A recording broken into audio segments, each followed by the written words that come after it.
प्रजापतेन त्वेदितान्यो विश्वाजातानि परिता बभूव यत्कामास्तेजोमस्तन्नो अस्तु भयं श्यां पतयोरयीणाम्।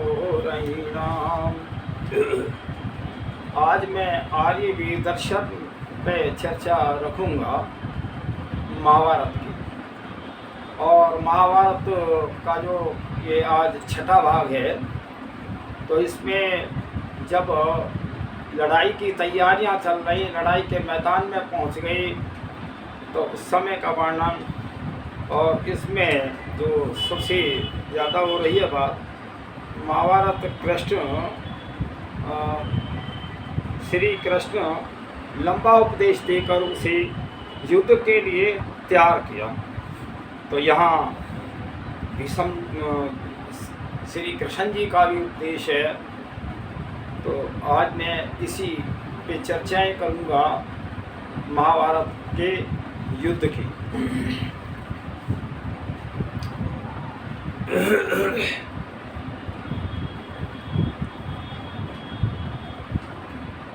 श्री कृष्ण ने लंबा उपदेश देकर और युद्ध के लिए तैयार किया।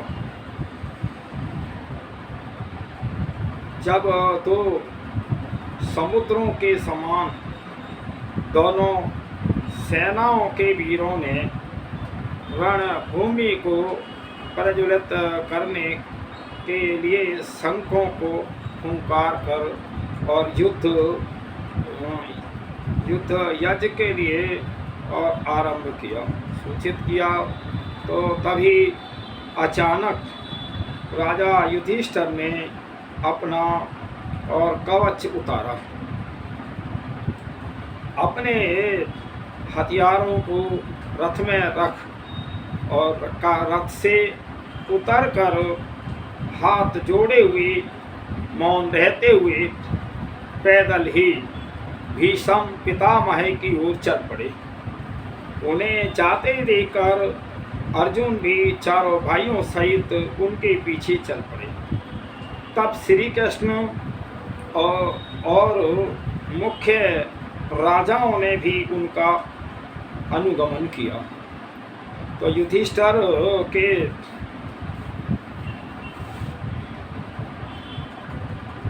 इस अप्रत्याशित आचरण और उसके उद्देश्य के विषय में जानने की दोनों पक्षों के वीरों के मनों में भारी उत्सुकता थी। इसी बीच कौरव सेना के बीच में से युधिष्ठिर भीष्म पितामह पास पहुँचे। उनके दोनों चरण पकड़कर और प्रणाम करके बोले, हे दुर्धर्ष पितामह, हम आपसे युद्ध करेंगे, सो मैं आपकी यथार्थ अनुमति लेने आया हूँ। तो यहाँ देखिए धर्मयुधिष्ठिर जो है और भीष्म पितामह से और आशीर्वाद ले रहे हैं युद्ध के लिए। हे राजन, इस युद्ध क्षेत्र में और तुम इस प्रकार मेरे पास नहीं आते तो मैं तुम्हारी और हार के लिए तुम्हें शाप दे देता। अब तुम्हारे इस आचरण से मैं प्रसन्न हूँ। हे पुत्रो, तुम युद्ध करो और विजय प्राप्त करो। इससे अधिक कौन सा तुम मुझसे मांगना चाहते हो?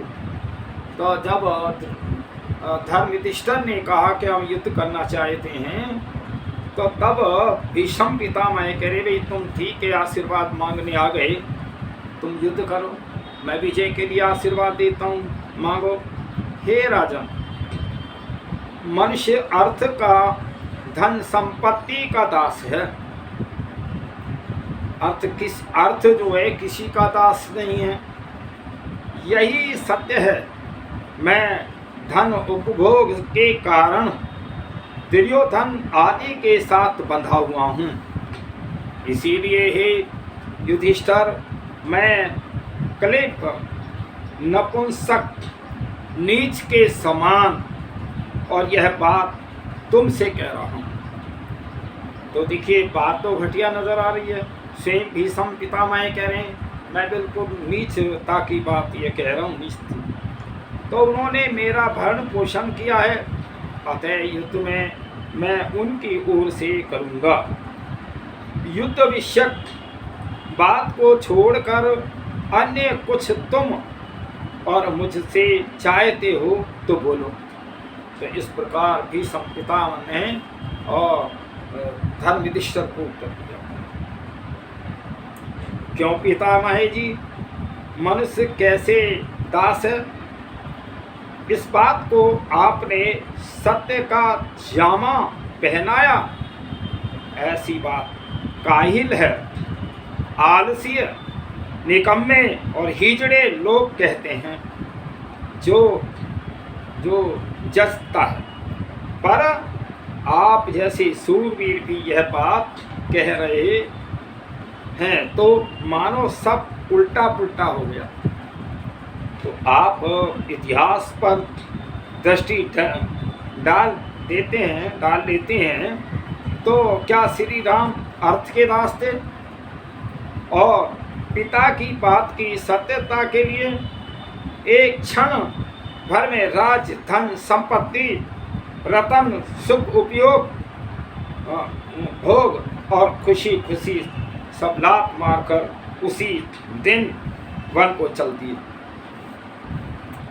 चित्रकूट में भरत द्वारा 1000 बार मनाने पर भी अर्थ संपत्ति उन्हें अपनी ओर नहीं खींच सकी। तो देखिए ये राम का चरित्र था, दास नहीं बना सकी संपत्ति। उन्होंने गिन गिन कर वनवास में 14 वर्ष नहीं बिताए।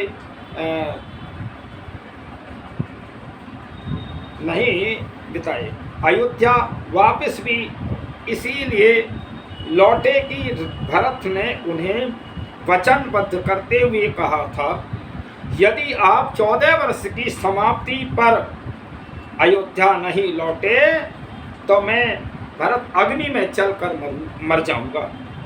रावण के मारे जाने पर विभीषण ने श्री राम से लंका का अर्थ संपत्ति पूर्ण राज्य लेने का आग्रह किया था। विभीषण ने कही कि आपने राज जीता है और आप इस राज्य के मालिक बनेंगे लंका के। तो लंका का ऐश्वर्य दास नहीं बना सका, उधर भरत को भी अर्थ अपना दास नहीं बना सका। 14 वर्ष पर्यंत नंदीग्राम में तपस्वी जीवन बिताया और अर्थपूर्ण सुख उपभोग से दूर रहे। तो देखिए वन में भी रह करके राम ने और भरत नंदीग्राम में रह करके देखिए कैसा भाई भाई का प्यार था। नंदीग्राम में जब वहाँ से राम को मनाने के लिए गए, राम ने कहा पिता की आज्ञा से 14 वर्ष के बाद ही आऊँगा, तो वहाँ भरत ने भी राजगद्दी नहीं संभाली। उनके खड़ामू जूते जो है लेकर के आए थे वो सिंहासन पर रखे। तो भरत कहने लगे कि भाई राम से मैं छोटा हूँ, राम पृथ्वी पर सोते हैं, मैं तो उनसे छोटा हूँ। नंदीग्राम में जमीन में गड्ढा खोद करके और वही उसी तरीके से पेड़ पौधों के पत्ते वत्ते बिछा करके फल इत्यादि खा करके 14 वर्ष भरत ने भी बिताए थे। ये है त्याग। और आज जो है तुम ये कह रहे हो कि भाई मैंने दुर्योधन का अन्न खाया है, हाँ भीष्म पितामह ये बात कह रहे हैं। तो देखिए अन्नपूर्ण सुख भोग से दूर रहे, सीता को ही याद कर लेते और सुख धन ऐश्वर्य में लाड़ प्यार में बलि और अयोध्या में ऐश्वर्य और धन सुख उपयोग का इसी सीता ने राम के साथ तपस्वी जीवन बिताया। तो देखिए वहाँ कहाँ धन का लोभ रहा, सीता जी जो महाराज जनक की पुत्री थी, तपस्विनी थी, इसकी माँ भी योगिनी थी, और वो बेचारी कितनी कष्ट उठाए, लेकिन ये धर्म मर्यादा के लिए। तो यहाँ राम के साथ तपस्वी जीवन बिताया। हरण होने पर स्वर्णमयी लंका की सुख भोग मई अर्थ की चका चौंध की वह दास नहीं बनी और अर्थ को ठोकर मारती। रावण ने बहुत प्रलोभन दिए सीता जी को, सीता तू यहाँ बन के मैं क्यों कष्ट पा रही है, उसके बल्कि जेल में थी सीता जी, और कि तू यहाँ क्यों कष्ट पा रही है, तू महारानी बन जा, रानियों के ऊपर महारानी बन जा, पटरानी बन जा, इस सोने की लंका की तू स्वामिनी बन जा। तो वहाँ सीता जो ठोकर से ठुकराती है, रावण तेरी ऐसी सोने की लंका को मैं ठोकर मारती। ये था त्याग, ये था आर्यों का इतिहास, ये था हमारा प्राचीन इतिहास ऋषि मुनियों का। तो मैं बताना चाहता हूँ, दूरदृष्टि नहीं गई तो कुछ समय पहले की घटना पर ही गौर कर लेते। आप जिन्हें पूजनीय, पितृतुल्य और गुरुतुल्य मानते थे, उन्होंने यशोदा नंदन कृष्ण ने अत्याचारी कंस का संहार करके और कारावास में कैद उग्रसेन को मुक्त किया और उन्हें ही राजगद्दी पर बिठाया। मथुरा का ऐश्वर्य अर्थयुक्त कृष्ण को और प्रलोभित नहीं कर सका, अपना दास नहीं बना सका। तब पितामह जी आप कैसे अर्थ के दास बन गए? आपके मुख से स्वयं अपने लिए जो क्लीनबद्ध शब्द निकला है, उसमें से वह हटाकर केवल क्लिप रखना ही ठीक था। भले ही शरीर से आप सूरवीर थे, पर बुद्धि तो पूरी क्लिप हो चुकी थी। तभी विपरीत विचार करने लगी थी, क्योंकि भीष्म पितामह जी आपने फरमाया कि कौरवों के द्वारा मेरा भरण पोषण हुआ है, इसीलिए मैं और इनकी ओर से लड़ूंगा। तो यहाँ पर आपकी मति में प्रमाद है कि प्रमाद का प्रवाह हो गया है, आपकी बुद्धि गच्चा खा गई है। आपका भरण पोषण कौरवों के किए के आपने कौरवों का भरण पोषण किया। देखिए यहाँ उल्टा है, वहाँ ऐसा भीष्म जी मान रहे हैं कि कौरवों ने मेरा सम्मान किया। ये पता है राज तुम्हारा था, दादा परदादा का, और तुमने राज जो कौरवों को दिया। लेकिन यहाँ उल्टी भाषा है। देखिए एक बात और है, जिसका हम नमक खाते हैं ना, उस तरफ हमारा मन भी झुक जाता है। जैसा हम नमक अन्न ग्रहण करेंगे, वैसी हमारी बुद्धि या विचार बन जाएगा। यही हाल जो भीष्म पितामह का हुआ। तो आपकी बुद्धि, तो आपका भरण पोषण तो और मैया माता गंगा देवी ने किया। उन्होंने ही वशिष्ठ मुनि से आपको वेद वेदाओं का अध्ययन कराया।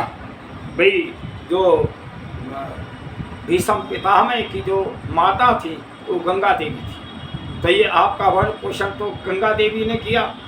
तो कौरव ने कहाँ किया?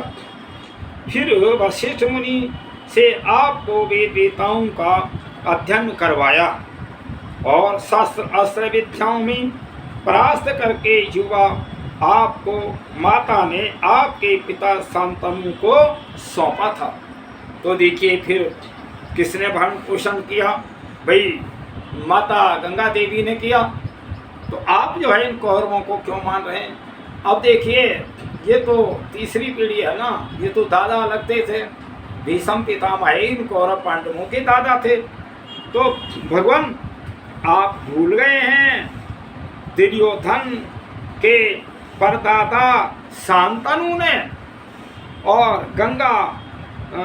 गंगा देवी द्वारा पाले पोसे सुप्रशिक्षित किए आपको जब राजगद्दी सौंपी तब आपने प्रजा पालन किया और स्वयं पिता का भी पालन किया, पालन पोषण किया, दुर्योधन का भी किया। तो महाराज शांतनु के सत्यव्रती सेवा संशक्ति के कारण शीघ्र स्वर्ग सिधार गए। तो जाने पर और सत्यवती के बड़े पुत्र अभिमानी चित्रांगद के युद्ध में एक गंधर्व राज के हाथों मारे जाने पर और आपने और उसके छोटे भाई बालक विचित्र वीर्य को और गद्दी पर बैठाया, पर राज शासन आपको ही करना पड़ा और प्रजा का तथा विचित्र वीर्य का दुर्योधन आदि के द्वारा भी पालन आपने ही किया। तो देखिए सारा परिवार का तो आप ही पालन पोषण कर रहे, फिर आप कैसे कह रहे हैं कि मैंने दुर्योधन का अन्न खाया या दुर्योधन ने तुम्हारा अन्न खाया? तो यहाँ भाई बुद्धि जो हो ना कई बार मोह में भी विपरीत चली जाती है। यहाँ विचित्र वीर्य के यौवन अवस्था में अति काम शक्ति के कारण मृत्यु का ग्रास बन गया। तो इसलिए तो फिर ये सारा घर परिवार किसने ये जो थामा, किसने रक्षा की? तो जाने पर ही उसके क्षेत्रज पुत्रों धृतराष्ट्र, दुर्योधन आदि के पिता पांडु और विदुर का पुत्रवत पालन पोषण किया। तो ये किसने किया? भीष्म पितामह ने ही तो किया। उनकी अध्ययन की व्यवस्था की, उनको शस्त्र विद्या, गदायुद्ध और अश्वरोहण और गजारोहण आदि की विद्या सिखवाई। इतिहास, पुराण तथा वेद और वेदांगों में पारंगत बताया है। तो इसलिए कितना तो परिवार के लिए भीष्म पितामह कर रहे हैं, और जब युद्ध के समय में भाई उनका ही साथ देते, मोह ममता उनसे ही थी। लेकिन न्याय की तो बात कहते दादा था। तो जब धृतराष्ट्र के दुर्योधन आदि पुत्रों का जन्म हुआ और वे कुछ बड़े हुए तथा वन से और तपस्वियों द्वारा हस्तिनापुर लाए गए, पांडु पुत्र भी और शाने हुए, तब आप भीष्म ने ही अपने पुत्रों कौरवों तथा पांडवों की शिक्षा दीक्षा के लिए अस्त्र शस्त्र और विद्या प्रवीण आचार्यों का पता लगाया और अंत में भारद्वाज के पुत्र द्रोणाचार्य को सत्कार पूर्वक अपने यहाँ रखा और कौरव पांडवों को शिष्य रूप में और द्रोणाचार्य को सौंपा। भीष्म की सेवा एवं सत्कार से संतुष्ट और द्रोण ने संपूर्ण धनुर्वेद की विद्या की और कौरव पांडवों को सर्वशास्त्र विशारद बना दिया। तो भले भीष्म जी कौरवों ने आपका भरण पोषण नहीं किया, अपितु उल्टा आपको उनका भरण पोषण किया है आपने। देखिए यहाँ एक बात आती है इन सारे राजकुमारों की बात कि जब राजकुमार थोड़े युवावस्था में आए तो प्रत्येक हमारी एक प्राचीन वो थी, चाहे राम को ले लें, महाभारत को ले लें, श्री कृष्ण को ले लें, तो जब यौवन अवस्था में उनको राज की सारी विद्याएं सिखाई जाती थी। शस्त्र चलाना, हर तरह घोड़े हाथी की सवारियां सब पहले चलाया जाता था और राष्ट्र की रक्षा के लिए उन्हें नीतियां समझाई जाती थी। और भाई आज तो बड़ा उल्टा हो रहा है, जिन्हें कुछ बेचारे ने पता नहीं है कि ये राजनीति होती कैसी है और वो राजगद्दी पर बैठ जाएं तो यही हाल होगा, बम भी छूटेंगे, और कोई व्यवस्था होगी नहीं। सारी दुनिया में यही तो हो रहा है कि सारे अनटेंडों के हाथ में राज जा रहा है। राज की सत्ता राज वो करे, महर्षि मनु कहते हैं जो 4 वेद पढ़े हों, 3 अथवा 2 या 1 वेद अवश्य पढ़ा हो। जो वेद पढ़ेगा वो समानता सारे संसार में अपना नियमों का पालन समान करेगा, व्यवस्था सबकी समान करेगा, कोई जो उसमें भेदभाव नहीं रहेगा, जाति पाति न रहेगी, और कोई जो धर्म अधर्म की बात न रहेगी, तो फिर शांति रहेगी। यही कारण है आज विश्व में अशांति का कारण, कि जो हमारे नेता हैं ये सही विचार के हैं ही नहीं, तो इसलिए इनके द्वारा ही सारे जो है विनाश हो रहा है। तो ये विचार करो भाई, एक इन जो नेताओं के पद पे आए तो एक वो होना चाहिए, कोई शास्त्र होना चाहिए, नीति शास्त्र, धर्म शास्त्र और राज्य का शास्त्र नियम होने चाहिए, उनको पहले पढ़ें, और उनको पढ़ने के पहले जो देश के लिए संविधान बनाए उसके नियमों का उसमें पालन हो और वो उस पर काम करें, तब तो जो शांति आ जाएगी विश्व के अंदर। इसमें भी एक बात है कि हमने अलग अलग तरीके के अपने धर्म मजहब से नियम बना रखे हैं, राज्य के नियम अलग हैं। अरे भाई, जिस राज्य में 10 प्रकार के लोग अलग अलग मान्यताओं के रहते हैं, क्या उनकी अलग अलग मान्यताएं होंगी या सबको एक समान होना चाहिए? ये सारी गड़बड़ है, और इसी के कारण जो है अशांति है विश्व के अंदर। पोषण किया केवल दुर्योधन का ही नहीं, उनके पिता धृतराष्ट्र आदि का भी, उनके दादा विचित्रवीर्य आदि का भी, और उनके परदादा महाराज शांतनु का भी, तो 4 पीढ़ियों के पालन करता थे आप। क्यों? आपकी स्मृति धोखा दे गई है, और अति ग्रत अवस्था में उन्होंने यदि कदाचित कुछ भ्रमार्थ सहयोग किया, भाई कुछ आपकी सहयोग किया, खाना दिया, तो वह आपका ही था और आपके द्वारा संबंधित, आपके द्वारा समर्थित था। अतः यह कोई हेतु नहीं था कौरवों की ओर से लड़ने का। तो और यह महाविनाशकारी युद्ध जिसमें आप कौरवों की ओर से लड़े, इसीलिए हुआ। कारण स्पष्ट है कि पांडव अपना राज्य लेना चाहते थे और दुर्योधन देना नहीं चाहता था, तो वारणावत के लाक्षागृह में जलाए जाने से बच गए।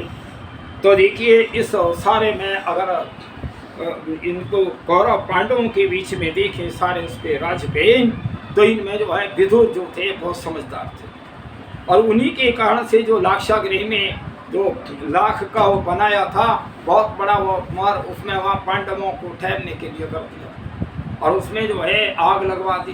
तो वो तो नीचे सुरंग खुदवा दी थी, और सुरंग के रास्ते जो है और विदुर जी ने और वो मैंने रास्ता बता दिया, उसमें का निकल गए, बच गए पांडव, नहीं तो उसी में जल जाते। तो फिर कहते हैं वारणावत के लाक्षागृह से जलाए जाने से बच निकले।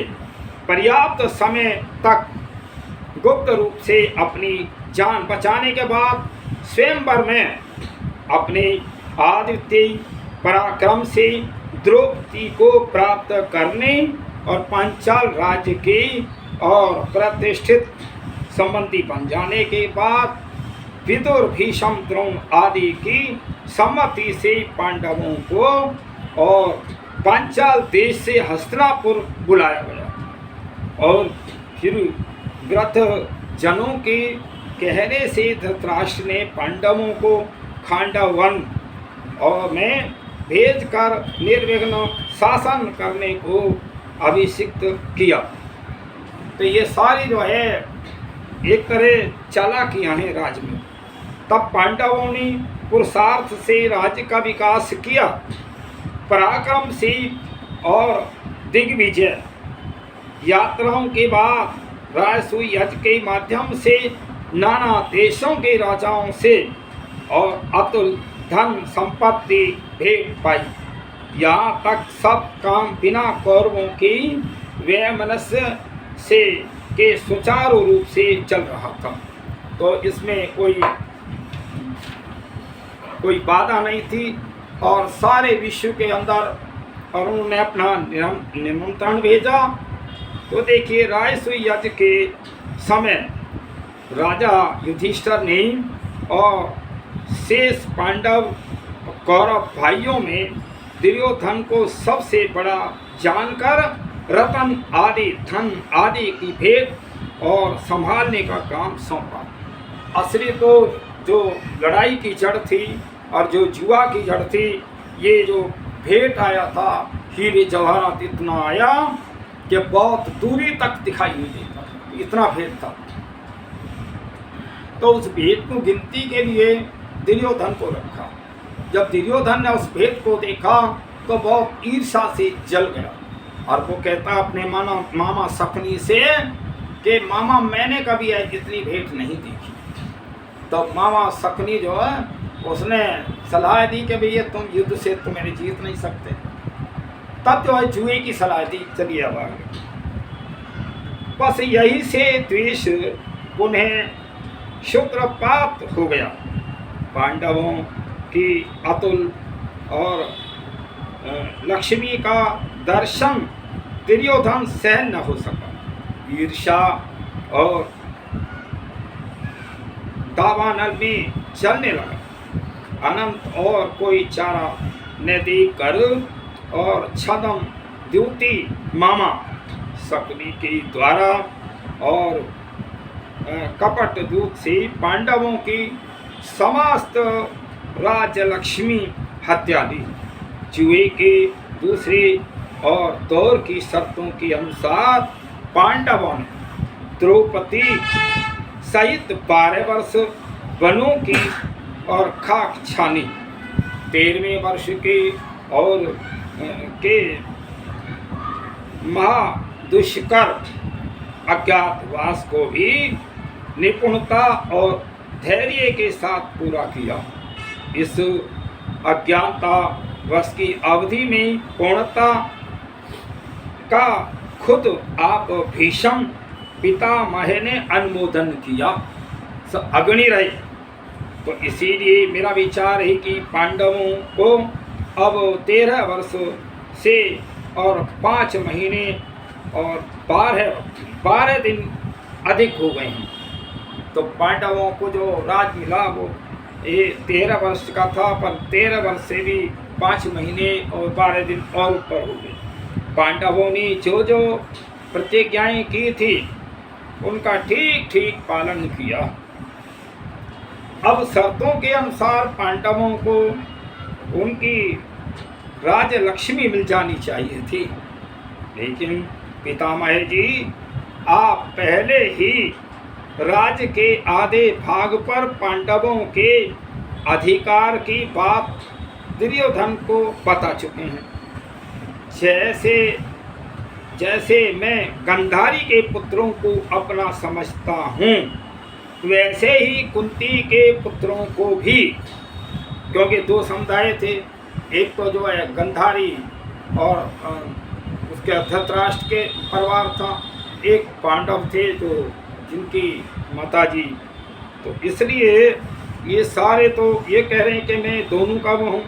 हे दुर्योधन, जैसे तू इस राज्य को अपना वंश अनुगत राज्य समझता है, वैसे वे पांडव भी इसे अपना समझते हैं।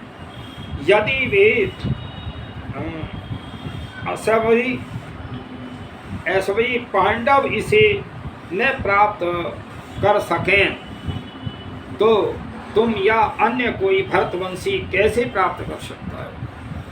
तो हे भरतवंशी दुर्योधन, जो तुम अब तक राज्य दबा बैठे हो और अब तुम अधर्म के द्वारा प्राप्त किए हुए हो, इसीलिए तुम और प्रसन्नतापूर्वक उन्हें आधा राज्य दे दो और उनका जो वंश अनुगत राज्य भाग है उसे उस पांडवों के जीवित रहते हुए इंद्र के द्वारा भी और छीना नहीं जा सकता।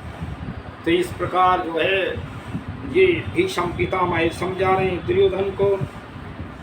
तो अब सब पर आरूढ़ है और एक से विचार वाले संगठित हैं, इसीलिए यदि तुम धर्म करना चाहते हो तो मेरा प्रिय करना चाहते हो तो, और अपना कल्याण चाहते हो तो उनको आधा राज दे दो। यह प्रसंग और तब का है जब और पांचाल देश से बुलाए गए पांडवों को और खांडव प्रस्थान किया था। तो उसके बाद जब पांडव वनवास काल में वेदवास में निवास कर रहे थे, तो तब उन बलकलधारी पांडवों को और दुर्अवस्था को देखकर प्रश्न होने लगे। और उन्हें हाथ लगे तो उन्हें चिढ़ाने लगे। तो ये इस हालत में और वनवासी उसमें उनका पहनावा देख करके कौरव जो चिढ़ाने लगे पांडवों को। तो संभव हो तो मारने के लिए दुर्योधन अपनी कर्ण दुशासन शकुनी आदि मित्रों और सेना सहित वहां गया, और वहां पहुंचते ही विद्यमान गंधर्व वीरों के हाथ और उलझने पर उनके साथ उलझने पर युद्ध हुआ, और राजा और चित्रसेन गंधर्व के द्वारा दुर्योधन को बंदी बना दिया गया। तो देखिए, और पांडवों को जब इसका पता लगा, देखिए भाई भाई होते क्या हैं, यहाँ आप सीख लें पांडवों से। तो इसका पता लगा तो युधिष्ठिर ने और भीमसेन और अर्जुन को भेजकर चित्रसेन की कैद से उसको मुक्त कराया, और दुर्योधन आदि के वहाँ से लज्जित होकर वापस आने पर पितामह जी आपने दुर्योधन को फिर समझाया। तो देखिए, इतना तो पांडवों ने एहसान किया कि ये कितनी जगह बचाया। मुझे एक बात याद आती है, इस जो शकुनी पे, मामा शकुनी पे, अगर हमारे भी उसमें इतिहासों में हम देखते हैं तो जिन्होंने शकुनी का कार्य किया है, अगर हम कई से, जैसे भाई महाराणा प्रताप आपस में ही भिड़ गए दोनों भाई, एक कहीं व्याघ्र कहीं शिकार के लिए वो कोई तीर दोनों का लग गया, उसी पर दोनों झगड़ने लगे। तो इसलिए ये जो हमारा वैमनस्यता भाई भाई की है वो गलत है। तो इसलिए हमें ये एक प्रेम होना चाहिए, हमें अपनी संस्कृति से प्यार होना चाहिए, हम अपने राष्ट्र से कहीं भी गलत विचलित ना हो, ना चले। तो इसलिए हाँ, बात आती है जयचंद और पृथ्वीराज चौहान की। जयचंद कहाँ हमारी भूल है, पृथ्वीराज चौहान ने और उसको 17 बार छोड़ा था, और 17 बार के बाद जब पकड़ लिया उसे मोहम्मद गौरी ने, तो उसकी आंखें फोड़ दी। तो मैं बताना चाहता हूँ कि वहाँ भी जो है, जो उसमें शकुनी का जो रोल करता है उसका मौसेरा भाई था जयचंद। तो जयचंद ने जो है, जयचंद अगर उधर साथ न देता तो पृथ्वीराज चौहान की हार न होती। आज देख तो रहे हैं दरगाह के अंदर जो अजमेर में, और वहाँ शिव का मंदिर है और वहाँ दरगाह बना दिया। सारा इतिहास पूरे उसमें है। मैं तुम्हें बताना चाहता हूँ, इस सृष्टि को बने 1 अरब 96 करोड़ 8,53,000 और 126 वर्ष हो गए। तो इसलिए अब मैं ये बताना चाहता हूँ, भाई जो प्राचीन इतिहास हैं आर्यों के हैं, तो चाहे वो मंदिरों में रहें चाहे वही रहें, लेकिन आर्य मूर्ति पूजक नहीं रहे, वो दूसरे समुदाय रहें, लेकिन है तो हमारे सब पहले। क्योंकि सृष्टि के आदि में परमपिता परमात्मा ने जब इस सृष्टि की रचना की तो उस समय आर्य और अनार्य 2 प्रकार के मनुष्य थे। तो सृष्टि की रचना में सबसे प्रथम आर्य हैं, और उसी से ये चलते हुए हम राम का इतिहास देखते हैं।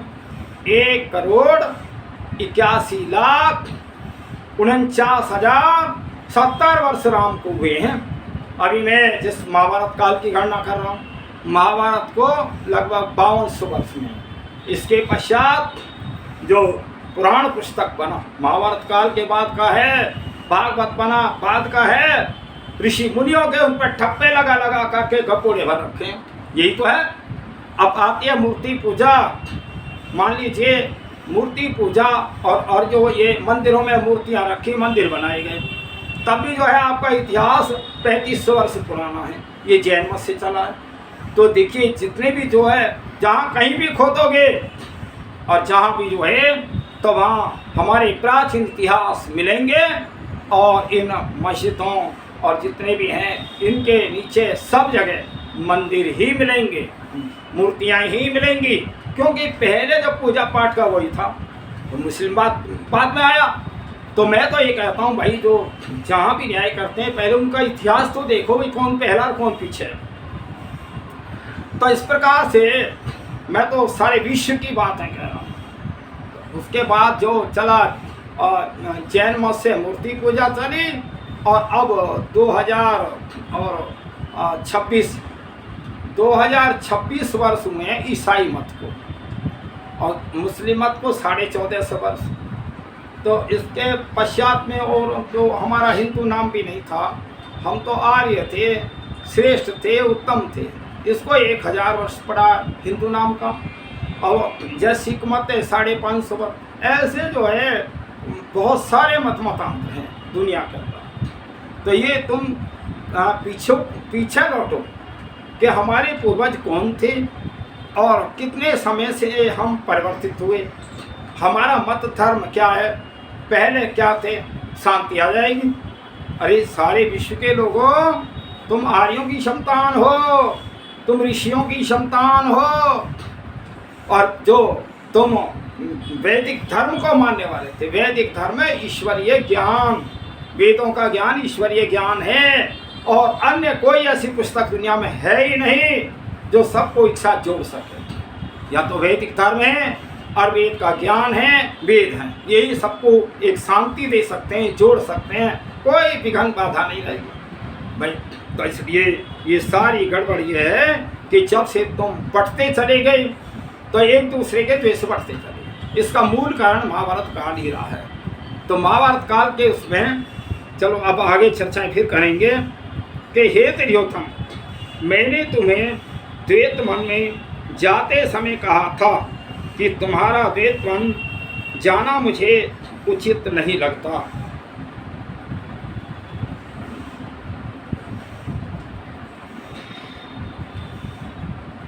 और सहित शत्रु ने वहाँ तुम्हें सेना सहित शत्रु बने गंधर्वों ने बंदी बना लिया था, और धर्मात्मा पांडवों ने तुम्हें और उससे मुक्त कराया, और तब भी तुम्हें लज्जा नहीं आ रही है। और वहाँ जब गंधर्वों ने के साथ युद्ध हो रहा था, तब तुम सेना सहित अपने त्राण के लिए चिल्ला रहे थे, अपने प्राणों के लिए चिल्ला रहे थे। किंतु कर्ण गंधर्वों के भय से वहाँ से भाग खड़ा हुआ देखकर दिए, और तुमने पांडवों के पराक्रम को और दुर्मति कर्ण के पराक्रम को धन और वेद के ज्ञान में, शूरता में और धर्म आचरण में के विषय में कर्ण पांडवों का चतुर्थांश भी नहीं है, चौथाई भी नहीं है। तो इसीलिए मैं यही उचित समझता हूँ कि तुम महात्मा पांडवों के साथ संधि कर लो। किंतु तब भी दुर्योधन माना नहीं। आपकी बात की हंसी उड़ाकर उठकर अपने मित्रों सहित वहाँ से चला। तो तब आप लज्जा से नीचा मुख करके और अपने स्थान को चले गए। तो देखिए इतना तो अपमान हुआ भीष्म पितामह का, और फिर भी जो है कि मैंने दुर्योधन का अन्न खाया, ये कैसी जो वो थी। उसके बाद भी पितामह आपने सभा में शांति दूत बनकर आए श्री कृष्ण की बात का अनुमोदन करते हुए यही कहा था। श्री कृष्ण का कथन, हे दुर्योधन मेरी बात को समझो। श्री कृष्ण कह रहे हैं कि इसी में तुम्हारा और संतानों का भी सुख निहित है। तुम गतिमान, वीर, उत्साही, आत्मवशी और ज्ञानी पांडवों के साथ संधि कर लो। यही बात तुम्हारे पिता भीष्म, विदुर और कृपाचार्य सोमदत्त, वैक और अश्वत्थामा, विकर्ण, संजय और विशिंति और संजय आदि बुद्धिमानों को और अधिकतर तुम्हारे जाति जनों को उचित और हितकारी लगती है। इसीलिए तुम पांडवों को आधा राज्य देकर महती शोभा का संचय करो और पांडवों के साथ संधि स्थापित करके और तुम हितैषियों की बात का मान रख सकोगे और चिरकाल तक और भद्र सुख को प्राप्त करोगे। तो इस प्रकार ये सारी बातें कृष्ण जी ने भी समझाई, श्री कृष्ण ने भी समझाई। पर यह ना, जब कहते ना विनाश काले विपरीत बुद्धि, जब नाश का समय आता है कोई सीधा समझाए उल्टा लगे और उल्टा समझाए सीधा लगे। यही हाल हुआ कौरव पांडवों का। भीष्म बोले, हे दुर्योधन, कृष्ण ने और सबके लिए शांति कामना से जो कुछ कहा है उसके अनुसार करो और क्रोध के शिकार मत हो। तुम महात्मा कृष्ण के वचन अनुसार कार्य न करोगे तो न तुम्हारा भला होगा और न तुम्हें सुख मिलेगा और न तुम्हारा कल्याण होगा। केशव ने जो कहा है वे धर्म अनुकूल और लाभप्रद है, उसी को स्वीकार करो और प्रजाओं का नाश न करो। तो श्री कृष्ण के लाभप्रद वचन का अपने पिता और विदुर के वचन का उल्लंघन करोगे तो इस देदीप्यमान राजलक्ष्मी को अपने पिता के जीवन काल में ही नष्ट भ्रष्ट कर दोगे। तो अपनी अहंकार और बुद्धि से तुम अपने मंत्रियों, पुत्रों, भाइयों और गंधर्वों सहित और अपने जीवन से हाथ धो बैठोगे। तुम उल्लंघन, कुपस्ट, कुपुरुष, कुबुद्धि होकर और कुपथगामी मत बनो और माता पिता को शोक सागर में मत डूबो। तो देखिए पितामह जी आपके द्वारा अनेक बार समझाने पर भी और वह दुर्योधन मानता कहाँ था।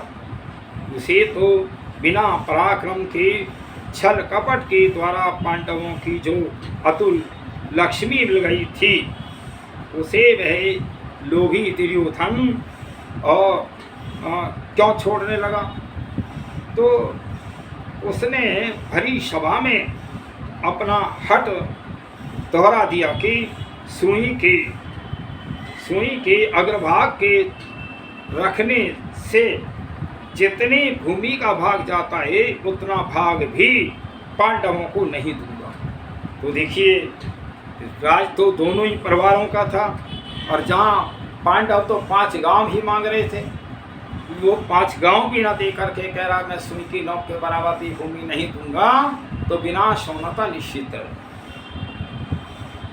तो पितामह जब सब हितैषियों की और बुजुर्गों की अतिशोक्ति की और मुनि जनों की भी नेक सलाह का तिरस्कार करके पांडवों को उनका धर्म सम्मत भाग देना ही नहीं चाहता था, तो निरंतर अधर्म करने पर तुला हुआ था।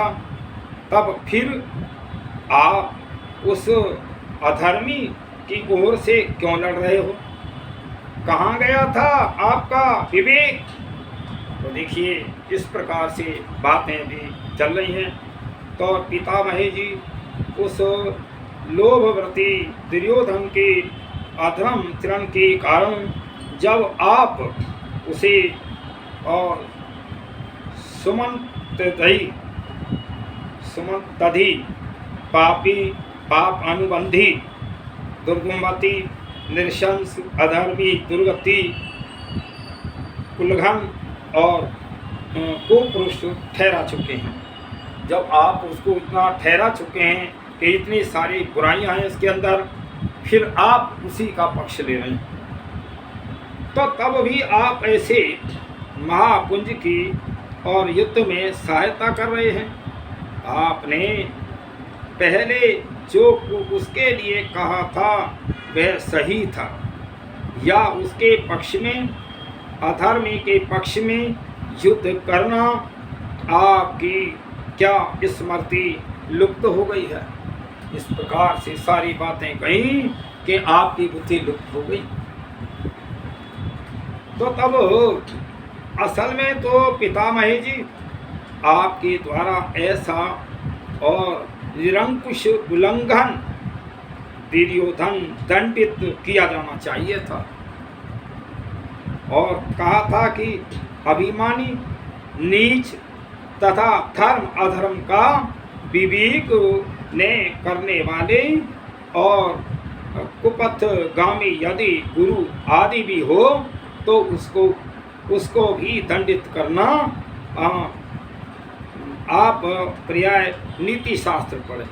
शास्त्रों में आया है कि अगर कोई गलत रास्ते पे या वो हो तो दंडित कर देना चाहिए। यहाँ तक भी है कि गुरु भी अगर गलत रास्ते पे चले तो दंडित कर। भाई आज तो वीडियो में गुरुओं को भी बड़ी बात रही है, जो मदरसे चलाते हैं सारे व्यभिचारी।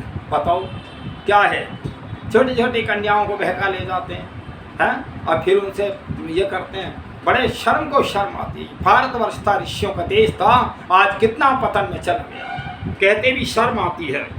तो इसलिए आप प्राचीन नीति शास्त्र के जाता थे, आपने धर्म का जो पालन ने करता हो ऐसा जन, चाहे वह पिता, चाहे आचार्य हो, मित्र हो, माता हो, पत्नी हो, पुत्र हो और पुरोहित भी और क्यों न हो, उसे दंडित करना चाहिए।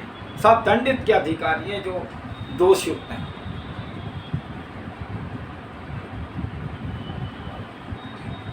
तो छोटी छोटी बातों पर आप भिड़ने को तैयार होते रहे।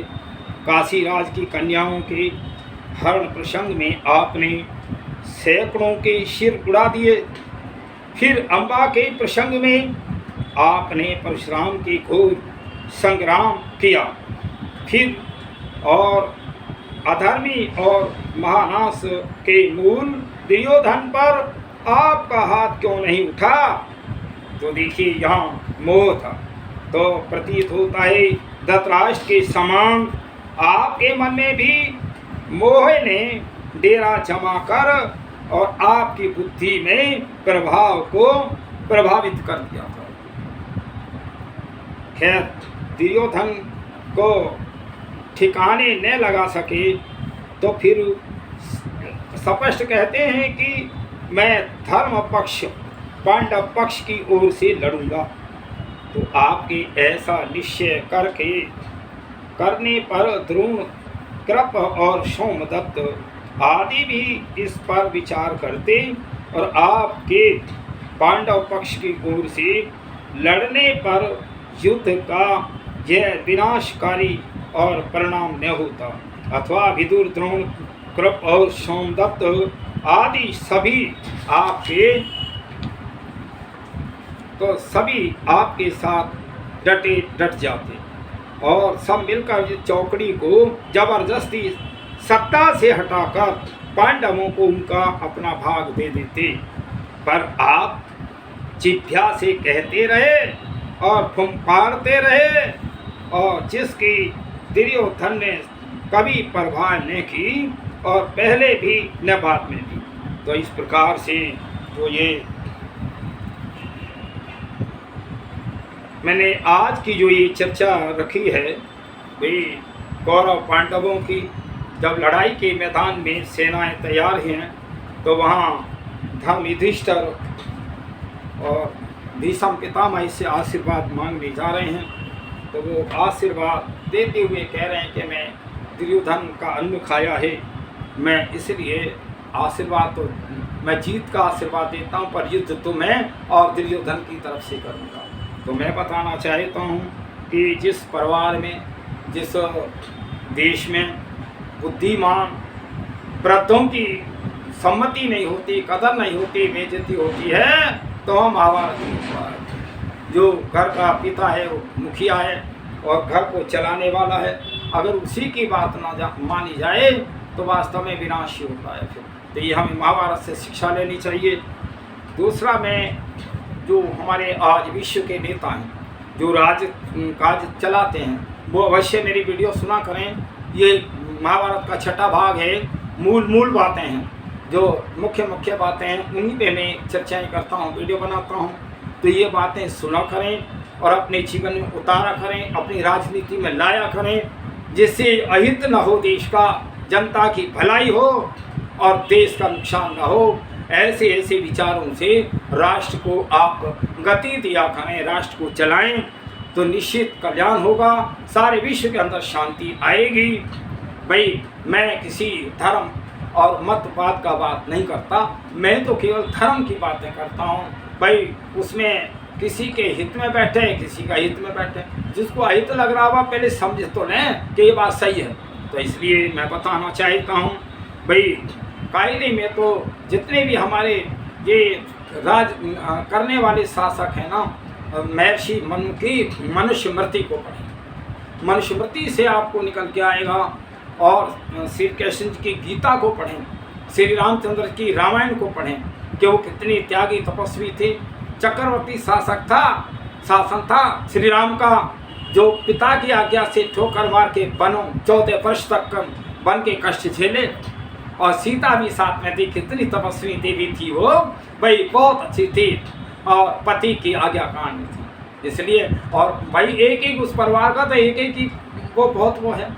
हम भरत को देखें तो भरत भी कितने त्यागी तपस्वी थे, राज का ग्रहण उन्होंने भी नहीं किया, वो कहते थे बड़े भाई का अधिकार है। तो ये मैं बताना चाहता हूँ, ये आर्यों की नीतियाँ थी और ये आर्यों का ही देश था, आर्यवदेश नाम था इसका, आर्यवदेश है ये, और एक ना एक दिन ये आर्य देश ही होएगा। अब मैं तो ये देख रहा हूँ भाई, मैं जब ये फोन में देखता हूँ तो जो ऋषि दयानंद का मिशन था ना, वो अब आगे बढ़ रहा है। एक ना एक दिन ये आर्यों का राष्ट्र होगा, अवश्य होगा, मानना पड़ेगा, सबको सत्य के मार्ग पे आना पड़ेगा। भाई अधर्म और ज़्यादा झूठ तूफान बहुत दिन नहीं चलता, 5000 वर्ष हो गए इस स्थिति को बिगड़ते भाई। तो अब सारा राष्ट्र सुधार में आएगा, सारा विश्व सुधार में आएगा।